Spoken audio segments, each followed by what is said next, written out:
Setiap kali terjadi PHK, alasannya hampir selalu sama. Performa. Kata yang terdengar netral, objektif, profesional, dan justru karena itu, kata ini sangat aman. Hari ini kita tidak membahas PHK. Kita membahas bahasa yang dipakai untuk membuat PHK terlihat masuk akal. Performa sering dianggap angka, target, grafik, laporan. Tapi di dunia kerja nyata, performa jarang berdiri sendiri. Performa adalah cerita. Cerita tentang apa yang dianggap penting, siapa yang menilai, dan kapan penilaian itu dilakukan. Masalahnya, cerita bisa diubah tanpa mengubah pekerjaan. Target bisa dinaikkan setelah hasil keluar.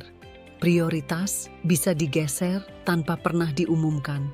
Konteks bisa dihilangkan tanpa perlu menjelaskan apapun.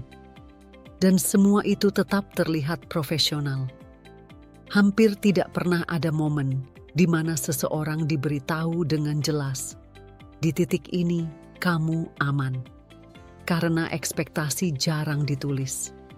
Ia hidup di kepala orang lain. Saat bisnis tumbuh, ekspektasi adalah kolaborasi. Saat bisnis menurun, ekspektasi berubah menjadi efisiensi. Saat manajemen berganti, ekspektasi ikut berganti. Dan yang sering terjadi, kamu dinilai hari ini dengan standar yang tidak pernah kamu terima kemarin. Di titik ini, performa tidak lagi bicara soal kemampuan.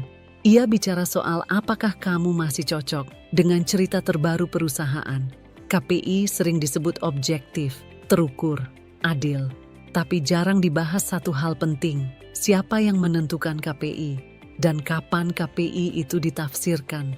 Karena ada perbedaan besar antara target yang ditetapkan di awal dan target yang dievaluasi ulang di akhir. Banyak orang bekerja keras sepanjang tahun, lalu dinilai dengan kacamata yang baru dipakai belakangan. Bukan karena mereka gagal, tapi karena alat ukurnya berubah. Dan ketika angka masih terlihat baik, namun keputusan sudah diambil, performa berubah bentuk. Masuklah kata-kata lain, sikap, mindset, cara komunikasi, cara bekerja. Kata-kata ini terdengar halus, sulit ditolak, sulit dibuktikan. Disinilah performa berhenti menjadi angka dan berubah menjadi perasaan. Dan perasaan tidak pernah bisa diaudit. Hal paling gelap dari semua ini bukan keputusan itu sendiri, melainkan ketidaktahuan. Banyak orang tidak pernah tahu kapan mereka dianggap tidak lagi cukup. Tidak ada peringatan yang jelas, tidak ada batas yang tegas. Yang ada hanya perubahan suasana. Rapat tertentu tidak lagi mengundangmu. Akses mulai berkurang. Percakapan menjadi singkat. Dan ketika keputusan datang, alasannya terdengar rapi, tenang, terlambat. Di titik ini, performa bukan alat pengembangan. Ia sudah menjadi dokumen penutup.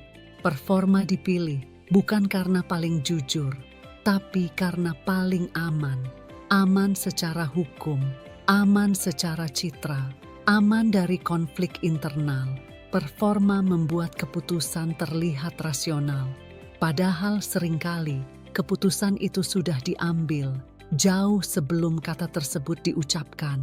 Jadi, ketika kamu mendengar kata performa, jangan langsung bertanya, apa yang salah dengan saya? Pertanyaan yang lebih jujur adalah, cerita apa yang sedang dibangun saat ini? Karena di dunia kerja, performa jarang berdiri sendiri. Ia selalu berbicara atas nama sesuatu yang lebih besar. Dan seringkali, kamu tidak pernah diajak bicara di dalamnya. Ada alasan PHK yang jarang dibicarakan secara terbuka. Bukan karena tidak umum, justru karena sangat umum. Alasan itu sederhana, biaya. Di dalam perusahaan, setiap orang pada akhirnya akan bertemu dengan satu pertanyaan. Masih layakkah angka ini dipertahankan? Pertanyaan itu tidak menilai niat, tidak menilai usaha, tidak menilai loyalitas. Ia hanya menilai beban, gaji, tunjangan, benefit, komitmen jangka panjang. Selama perusahaan tumbuh, angka-angka ini dianggap wajar. Tapi saat tekanan datang, angka yang sama berubah menjadi masalah. Banyak orang percaya pengalaman adalah perlindungan. Semakin lama bekerja, semakin aman. Nyatanya, pengalaman seringkali datang bersama biaya. Dan biaya adalah hal pertama yang disorot saat perusahaan merasa terancam. Karyawan senior jarang dianggap buruk. Mereka hanya dianggap mahal. Mahal untuk dipindahkan, mahal untuk dipertahankan, mahal untuk dilepas dengan cara yang salah.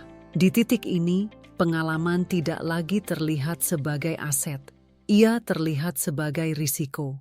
Ketika perusahaan berbicara tentang efisiensi, yang dimaksud jarang tentang kualitas kerja. Yang dibicarakan adalah struktur biaya. Dan struktur biaya tidak mengenal cerita. Ia tidak tahu siapa yang paling sering lembur, siapa yang paling bisa diandalkan, siapa yang menjaga sistem tetap hidup saat semua orang pulang. Struktur biaya hanya tahu satu hal, angka mana yang paling besar, dan angka mana yang paling cepat mengubah laporan. Efisiensi bukan keputusan emosional, ia keputusan matematis, dan matematika tidak punya empati. Lalu muncul pertanyaan lain. Kalau memang soal biaya, kenapa bukan manajemen atas? Jawabannya sederhana, karena manajemen atas adalah bagian dari keputusan, dan sistem jarang memotong dirinya sendiri lebih dulu. Lebih mudah mengurangi lapisan yang tidak ikut menentukan arah. Bukan karena lapisan itu salah, tapi karena lapisan itu tidak memegang kendali. Ketika kata mahal terdengar terlalu kasar, muncullah bahasa yang lebih halus. Regenerasi, restrukturisasi, penyegaran organisasi. Kata-kata ini terdengar sehat, modern, berorientasi masa depan, tapi seringkali artinya sederhana.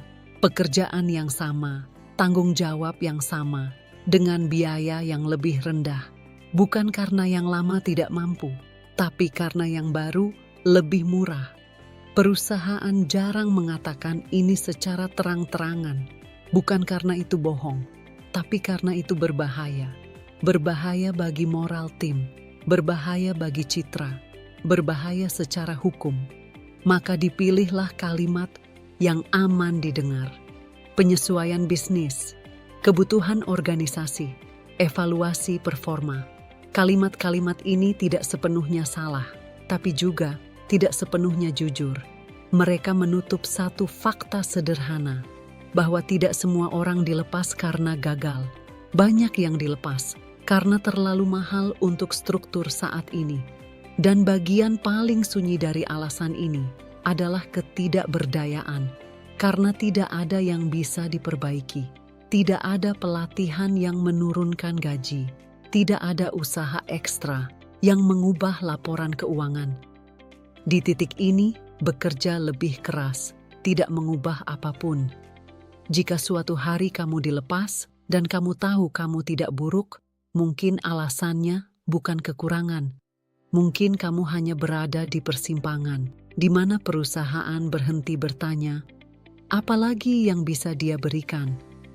Dan mulai bertanya, berapa lama lagi angka ini bisa ditahan?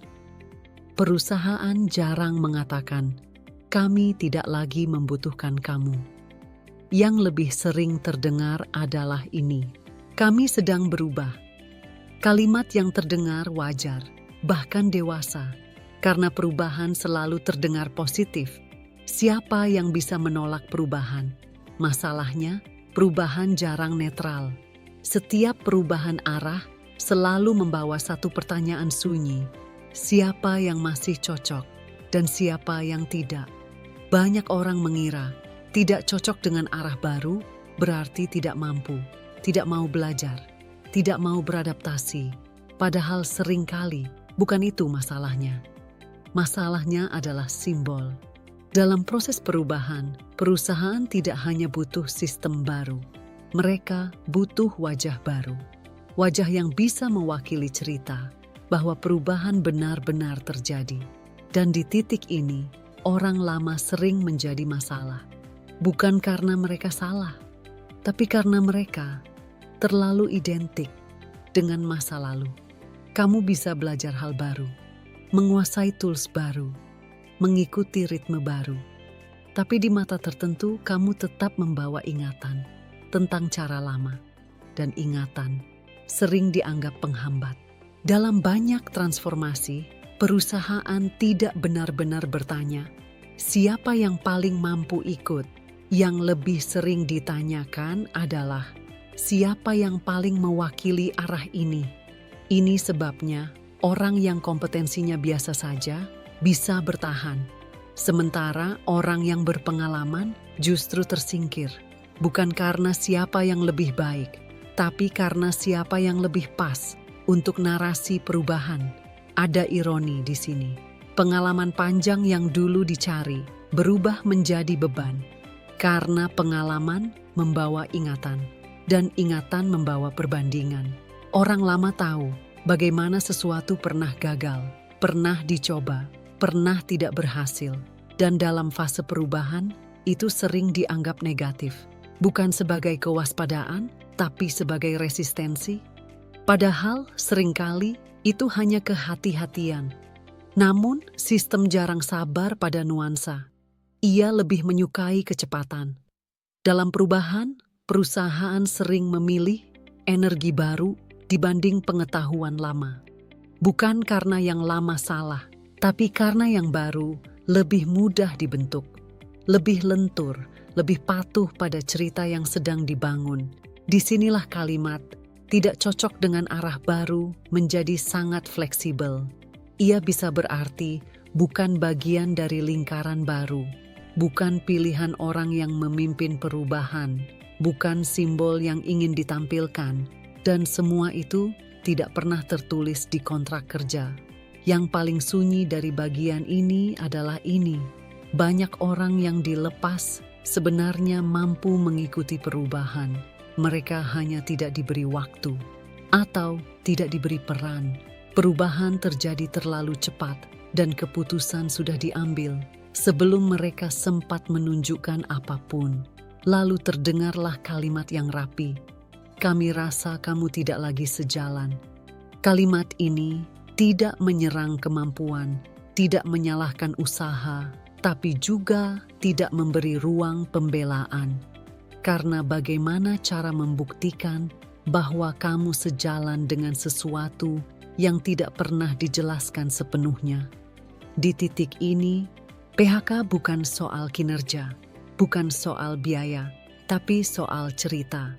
Cerita tentang masa depan yang ingin terlihat bersih dari bayangan masa lalu. Dan seringkali orang lama adalah bayangan itu.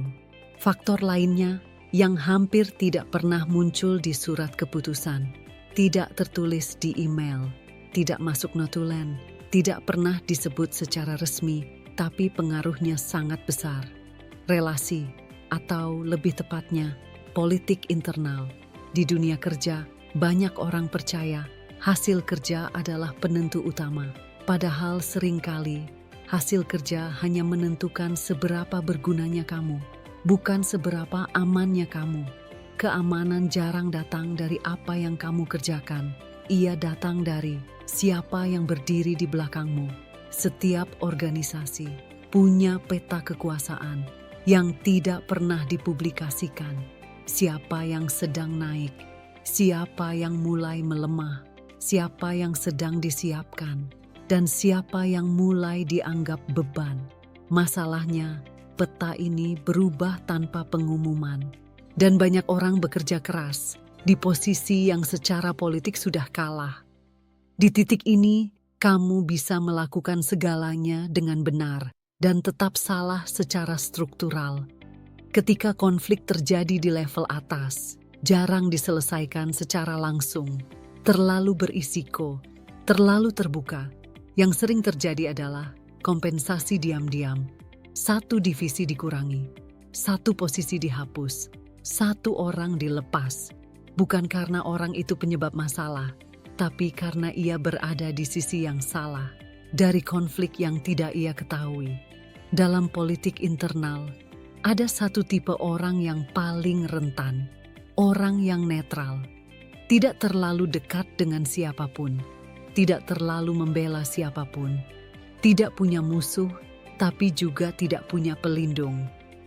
Dalam sistem yang sedang bergejolak, netral sering berarti tidak penting, dan yang tidak penting paling mudah dilepas. Ada juga situasi lain yang lebih sunyi. Ketika atasan langsungmu kehilangan posisi, pengaruh, atau kepercayaan, kamu bisa tetap kompeten, tetap berdedikasi, tetap bekerja keras, tapi tanpa sadar kamu ikut kehilangan payung. Bukan karena kamu salah, tapi karena struktur tidak lagi membutuhkan barisan lama. Disinilah banyak orang bingung. Kenapa saya ikut terdampak? Jawabannya sederhana. Karena di dunia politik internal, kamu tidak berdiri sendiri. Kamu selalu dianggap bagian dari sesuatu, tim, atasan, kelompok. Dan ketika sesuatu itu dilemahkan, bagian-bagiannya ikut disederhanakan. Ada juga bentuk politik yang lebih halus. Saat seseorang perlu membuktikan kekuasaan barunya, keputusan PHK menjadi sinyal. Sinyal bahwa ia berani mengambil keputusan, bahwa ia memegang kendali, bahwa struktur sudah berubah. Dalam situasi ini, siapa yang dilepas tidak selalu yang paling lemah, tapi yang paling aman untuk dilepas tanpa perlawanan. Orang yang tidak vokal, tidak punya jaringan kuat, tidak berisik, bukan karena mereka salah, tapi karena mereka tidak akan membuat masalah. Yang paling gelap dari politik internal adalah ini. Kamu sering tidak tahu permainan apa yang sedang berlangsung, tidak tahu konflik apa yang sedang dirapikan, tidak tahu aliansi apa yang sedang dibangun, tidak tahu keputusan apa yang sudah disepakati sebelum rapat dimulai. Kamu hanya merasakan dampaknya, perubahan sikap, keheningan, akses yang perlahan ditutup. Dan ketika keputusan datang, alasannya terdengar profesional. Restrukturisasi, penyesuaian organisasi, kebutuhan bisnis. Tidak ada yang berbohong, tapi juga tidak ada yang menceritakan semuanya. Di titik ini, PHK bukan hasil kegagalan individu. Ia hasil dari dinamika yang tidak pernah transparan. Dan ini penting untuk dipahami, bukan untuk menyalahkan siapapun, tapi agar kamu tidak menyalahkan diri sendiri atas sesuatu yang tidak pernah kamu pegang kendalinya. Ada jenis PHK yang paling sulit diterima, bukan karena alasannya kejam, justru karena alasannya nyaris tidak ada konflik, tidak ada kesalahan, tidak ada kegagalan yang bisa ditunjuk, hanya satu hal, waktu. Di dunia kerja, waktu seringkali lebih menentukan daripada kemampuan. Seseorang bisa sangat kompeten, sangat berdedikasi, dan tetap dilepas karena berada di momen yang salah. Banyak keputusan PHK lahir bukan dari evaluasi individu, tapi dari peristiwa besar yang tidak memilih korban. Merger, akuisisi, restrukturisasi, perubahan kepemilikan. Dalam peristiwa seperti ini, orang tidak dinilai satu persatu. Strukturlah yang dinilai. Dan ketika struktur berubah, beberapa posisi menjadi berlebih tanpa pernah melakukan kesalahan. Ada orang yang masuk di tahun yang salah, direkrut saat ekspansi, diperlukan saat optimisme tinggi, lalu dilepas saat realitas berubah. Bukan karena mereka tidak layak, tapi karena konteks yang melahirkan mereka sudah hilang. Ada juga orang yang bertahan terlalu lama di posisi yang akan dipangkas. Mereka tidak salah memilih bertahan. Mereka hanya percaya bahwa stabilitas masih mungkin. Padahal keputusan sudah dipersiapkan jauh sebelum diumumkan. Di sini loyalitas tidak melindungi. Ia hanya membuat perpisahan terasa lebih pahit. Ada bentuk lain dari salah waktu. Divisi yang sebenarnya sehat, tapi tidak lagi strategis. Orang-orang di dalamnya tetap bekerja baik, tetap mencapai target, tetap dibutuhkan operasional. Namun di tingkat atas pertanyaannya sudah berubah. Bukan lagi, apakah ini berjalan, tapi Apakah ini layak dilanjutkan? Dan ketika jawabannya tidak, orang-orang di dalamnya ikut dianggap tidak perlu. Bukan karena kualitas mereka menurun, tapi karena arah perusahaan tidak lagi singgah di sana. Yang membuat bagian ini sangat sunyi adalah satu hal. Tidak ada yang bisa diperbaiki. Tidak ada kesalahan yang bisa dievaluasi. Tidak ada pelajaran teknis yang bisa langsung diambil. Kamu hanya berada di persimpangan yang tidak kamu pilih. Banyak orang mencoba mencari makna pribadi dari kejadian ini, mencari kesalahan, mencari tanda, mencari sesuatu yang seharusnya bisa dicegah. Padahal seringkali tidak ada yang bisa dicegah. Keputusan diambil tanpa mempertimbangkan individu, karena individu bukan variabel utama. Yang paling berat dari PHK jenis ini bukan kehilangan pekerjaan, tapi kehilangan narasi. Kamu tidak bisa berkata, "Aku gagal di sini," karena kamu tidak gagal, tapi kamu juga tidak bisa berkata, "Aku dilepas karena mereka salah," karena mereka juga tidak sepenuhnya salah. Yang ada hanya ketidakselarasan waktu, dan itu membuat segalanya terasa hampa. Di titik ini, penting untuk memahami satu hal. Tidak semua kehilangan datang dengan alasan yang bisa dipelajari. Tidak semua akhir memberi penjelasan yang memuaskan. Kadang, yang terjadi hanyalah hidup bergerak lebih cepat dari posisi kita berdiri. Banyak orang tumbuh dengan satu keyakinan sederhana. Jika aku bekerja dengan baik, aku akan aman. Keyakinan ini terdengar adil, masuk akal, hampir moral. Dan justru karena itu, keyakinan tersebut bertahan lama di kepala banyak orang. Masalahnya, dunia kerja tidak dibangun di atas rasa adil. Ia dibangun di atas fungsi. Selama kamu menjalankan fungsi yang dibutuhkan, kamu ada. Ketika fungsi itu bisa digantikan, dipindahkan, atau disederhanakan, keamanan mulai retak. Kerja bagus membuatmu berguna, tapi tidak selalu membuatmu tak tergantikan. Ini perbedaan yang jarang disadari. Orang yang bekerja sangat baik seringkali menjadi pusat operasional. Mereka menyelesaikan masalah, menutup celah, menjaga sistem tetap berjalan tanpa banyak suara. Ironisnya, orang seperti ini sering paling mudah dilepas, bukan karena kontribusinya kecil, tapi karena kontribusinya sudah dipahami. Pekerjaan mereka terlihat, prosesnya bisa dipetakan, dan setelah itu bisa didistribusikan. Di titik ini, kerja bagus justru mempermudah penggantian. Karena sistem sudah tahu apa yang harus dilakukan tanpa kehadiranmu. Ada satu ilusi yang sering muncul pada pekerja berdedikasi, bahwa menjadi andalan sama dengan menjadi aman. Padahal menjadi andalan seringkali berarti menjadi sumber daya, dan sumber daya selalu dihitung, bukan dilindungi. Kerja bagus juga tidak selalu membangun ikatan struktural. Ia membangun reputasi, dan reputasi sebaik apapun tidak punya hak veto dalam keputusan bisnis. Orang bisa menghargaimu, mengakui kontribusimu, merasa kehilangan, dan tetap menyetujui keputusan untuk melepasmu, tanpa merasa munafik. Karena dalam sistem, penghargaan pribadi dan keputusan organisasi berada di ruang yang berbeda. Bagian paling sulit dari menyadari ini adalah satu hal. Tidak ada yang salah dengan kerja kerasmu. Masalahnya bukan kamu terlalu rajin atau terlalu peduli. Masalahnya adalah kerja bagus tidak pernah dirancang sebagai mekanisme perlindungan. Ia dirancang untuk hasil, bukan untuk keamanan. Disinilah banyak orang mulai merasa dikhianati, bukan oleh perusahaan, tapi oleh keyakinan yang mereka pegang sendiri selama bertahun-tahun, bahwa jika aku memberi lebih, aku akan dijaga.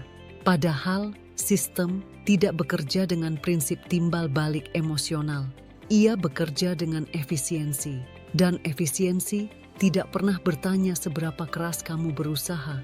Ia hanya bertanya apakah hasilnya masih bisa didapatkan dengan cara lain. Kerja bagus tetap penting, bukan karena membuatmu aman, tapi karena itu menjaga integritas dirimu sendiri.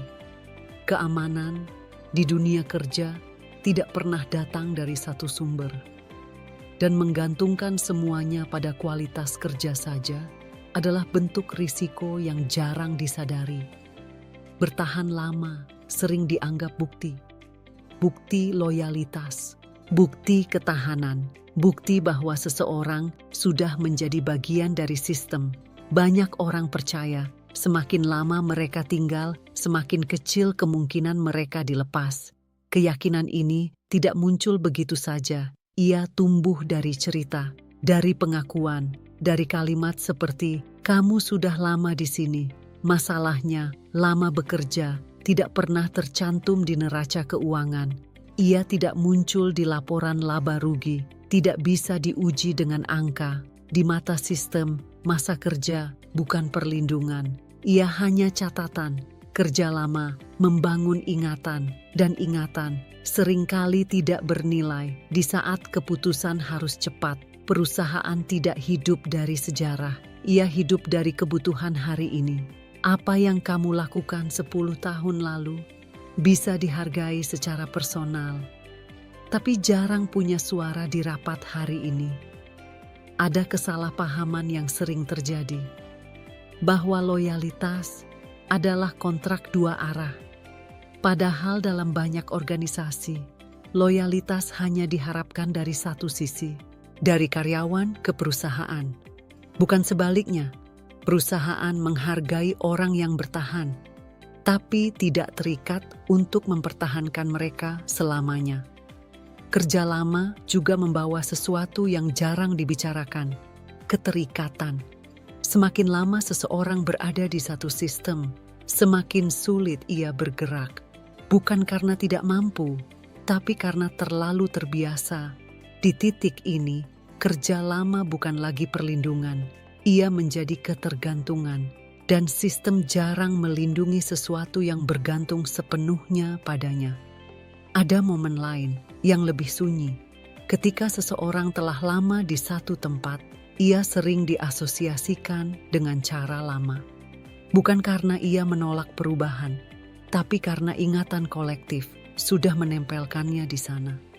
Dan ketika perusahaan ingin terlihat bergerak maju, ingatan lama sering dianggap mengganggu. Kerja lama tidak membuatmu kebal. Ia hanya membuat perpisahan terasa lebih berat. Karena yang hilang bukan hanya pekerjaan, tapi identitas, rutinitas, rasa memiliki, peran sosial. Inilah sebabnya PHK pada pekerja lama sering terasa lebih menghancurkan. Bukan karena mereka lebih lemah, tapi karena lebih banyak yang terikat pada satu tempat. Dan di titik ini, penting untuk berhenti menyalahkan diri sendiri. Bertahan lama, bukan kesalahan. Ia pilihan yang masuk akal di banyak fase hidup. Yang perlu dipahami adalah ini.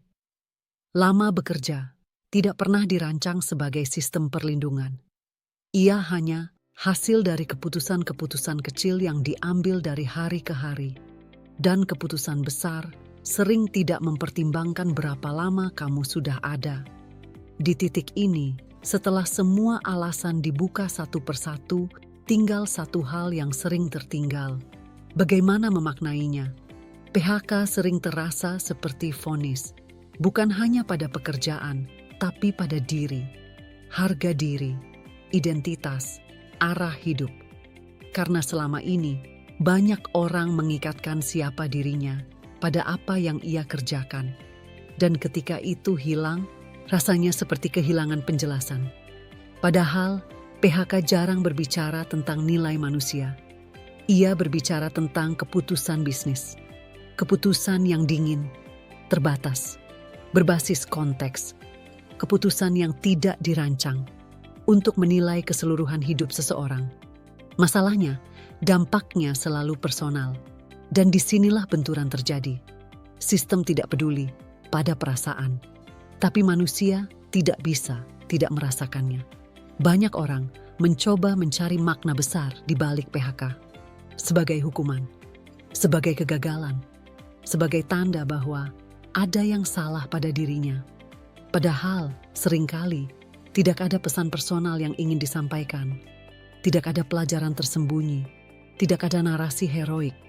Yang ada hanya satu fakta.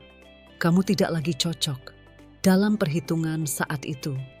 Dan perhitungan itu bisa berubah tanpa melibatkanmu.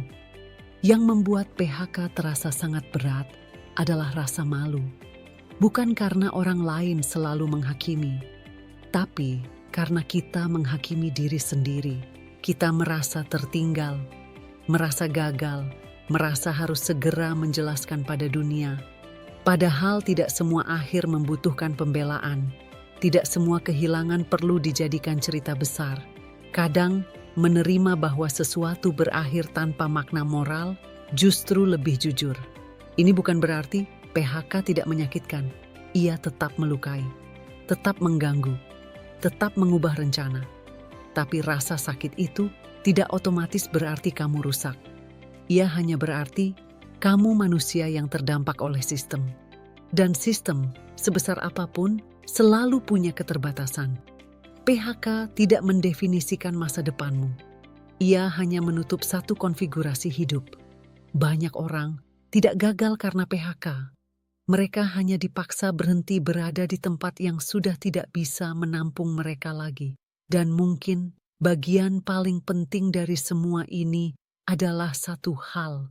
Berhenti menganggap PHK sebagai cermin nilai diri. Nilai dirimu tidak bisa diringkas dalam satu keputusan, tidak bisa dipadatkan dalam satu email, tidak bisa dihapus oleh satu rapat yang tidak pernah mengundangmu.